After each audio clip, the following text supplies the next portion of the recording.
Apa itu korin? Kalau korin itu adalah atau jin korin sama, dia juga itu korin terus sukma satu paket. Begitu bayi lahir dia mah emang udah ada. Sejarahnya korin itu adalah mata-mata iblis yang memang iblis minta ke Allah, ya Allah, saya udah dapat izin untuk menggoda anak Adam.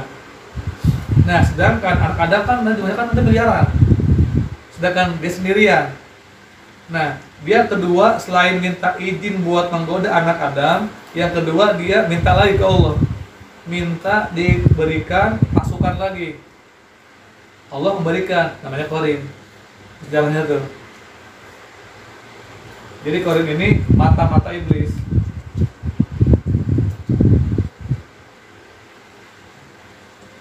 Untuk memudahkan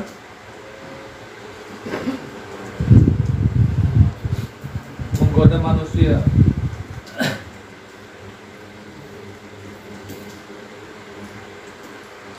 Dalam misi iblis untuk sama-sama ke neraka.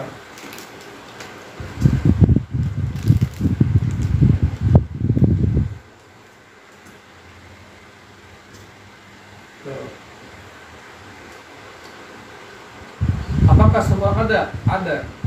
Termasuk Rasulullah. Makanya ketika Rasulullah bersabda, kita tidak lepas dari namanya korin atau pendamping dari bangsa setan. Sahabat, termasuk Rasulullah? Iya, termasuk saya, kata Rasulullah. Cuma kalau saya ketika lahir, ketika Allah memberikan saya korin, korinnya udah otomatis Islam. Gitu. Udah, Rasulullah juga sama korin.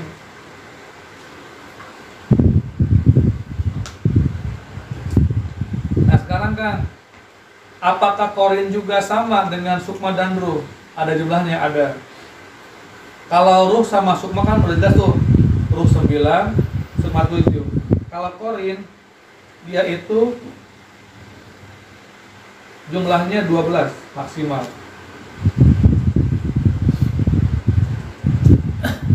Rata-rata 5 dan 7. Nah, rata-rata 5 dan 7. Ini kalau misalkan korin, dia nggak sama dengan sukma. Mau misalkan korinnya Pak Muzaini 9, 10, 11, itu nggak ngaruh. Oh berarti kalau misalkan 12 dia hebat ya? Enggak. Mau 12, mau 5, mau 7 itu nggak ngaruh. Yang utama itu kalau korin bukan jumlahnya, tapi muslim atau enggak gitu. Nah, korin ini kalau bahasa Jawanya disebutnya sedulur papa dengan pancer.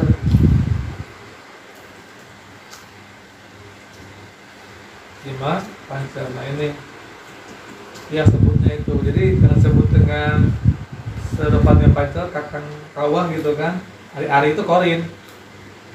Nah kita ini nih kakak pertama segokong gitu kan. Nanti ada kakak kedua pakai.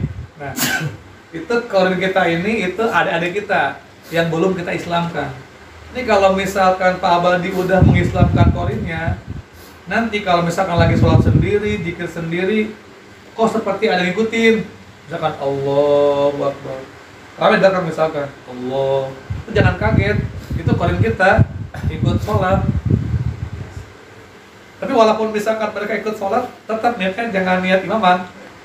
Waduh, karena ikut berjamaah, usolli pada sendi kata ini imamah, jangan juga, karena dia makhluk gaib, nggak sah tetap biasa aja, tetap ada alillahi ta'ala. Walaupun mereka ikut berjamaah, ikut mereka. Nanti kalau bagus mediumnya, nanti semakin kelihatan mereka. Sebetulnya medium itu banyak kalau jelaskan nih manfaatnya. Minimal kalau mediumnya bagus, nanti merasakan kalau kehadiran korin, kehadiran malaikat tuh tahu. Ada kodam ini, dia tahu merasakan. Kalau dalam dunia itu mendetail gitu, ada kamera utama pandang, kamera itu kelihatan tuh sampai tembus ke dalam. Nah, Minimal kalau misalkan teman-teman bagus mediumnya, ketika misalkan ke restoran atau ke tempat-tempat makan, itu kerasa nih, wah ini pakai pelaris nih, itu ketahuan sama dia, kerasa beda. Nah itu minimal itu tuh buat nyelamatin diri kayak gitu. Atau setidaknya kalau ada orang niat jahat, entah mau nyopet, entah mau nipu, entah mau menggendam, tahu nih, oh ini karena udah kerasa langsung nyetrum ke dianya, wah ini orang mau nipu saya nih. Karena kalau saya ketika ada nipu, wah ini mau nipu nih, udah blokir aja. Nanti kerasa nih orang ini mau niat jahat nih. Dia otomatis kayak ada semacam ngasih kode keras gitu, ngasih informasi, kan jangan itu kalau jahat nggak jadi gitu, jangan, itu mah karyawannya nggak bener. Itu korin gitu. Hah? Yang bekerja. Iya, nanti korin bekerja. Jadi gini, korin itu kalau misalkan diislamkan, dia nanti berbalik arah. Tadinya mata-mata iblis, nanti kebalikan mata-mata kita. Mata iblis nih. Kalau kata Pak Kiai ketika mengislamkan setan jin, iya kamu tetap goda, cuma nanti godain orang-orang biar sholat. Awalnya godain orang-orang biar jangan sholat. Nah setelah Islam disuruh tetap godain tugasnya, cuma digodainnya biar mau sholat gitu, biar mau ngaji. Di rumah doang tugasnya, tapi goda. Nah sama korin juga, dia kan awalnya mata-matain kita. Nah nanti kalau Islam dia sebaliknya, mana nih ininya sini. Nanti nggak tahu dia kayak gitu. Jadi kalau udah Islam aman, bahkan dia banyak berjuangnya nanti dikasih ilmu pengobatan. Ini nanti kalau korin udah Islam, terus kita kasih pengobatan, nanti kita itu kalau ada luka dia ngobatin sendiri. Misalkan kenapa ada yang sakit, otomatis sama dia diobatin. Dia nanti otomatis akan kembali mengobati sel-sel yang rusak, organ tubuh yang rusak, dia nanti otomatis ngobatin. Kalau udah Islam gitu. Tadinya kita ngeluh, galau, bunda, segala macam. Nah kalau dia udah ini, paham ya? Sekarang kan berikutnya, ini kalau korin sama nggak kayak sukma diambil, sama. Korin juga bisa ditawar. Ini tadi dikit-dikit tawar lagi. Kayak ya, kok bisa tawar lagi. Nah kita itu ditawar bisa karena faktor alami, bisa karena faktor gaib, artinya diambil sama setan. Kalau alami nih contohnya nih ya, kalau alami itu seperti kita percaya ke yang kesurupan, contohnya kayak gitu, terlalu percaya. Terus kalau misalkan kita zikir niatnya salah, apa amalia, nah, ini nanti diambil tuh yang kayak gitu-gitu. Itu diambilnya alami dia. Makanya penting hati itu ikhlas, penting hati itu bahagia gitu. Ya.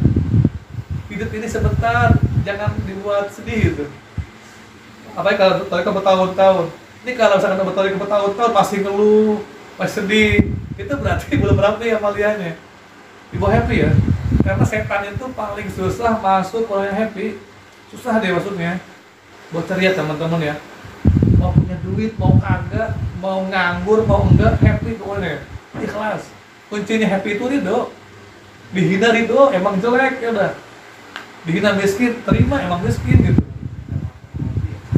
Dihina misalkan masih bujangan menaun, udah terima aja, emang asli kayak gitu.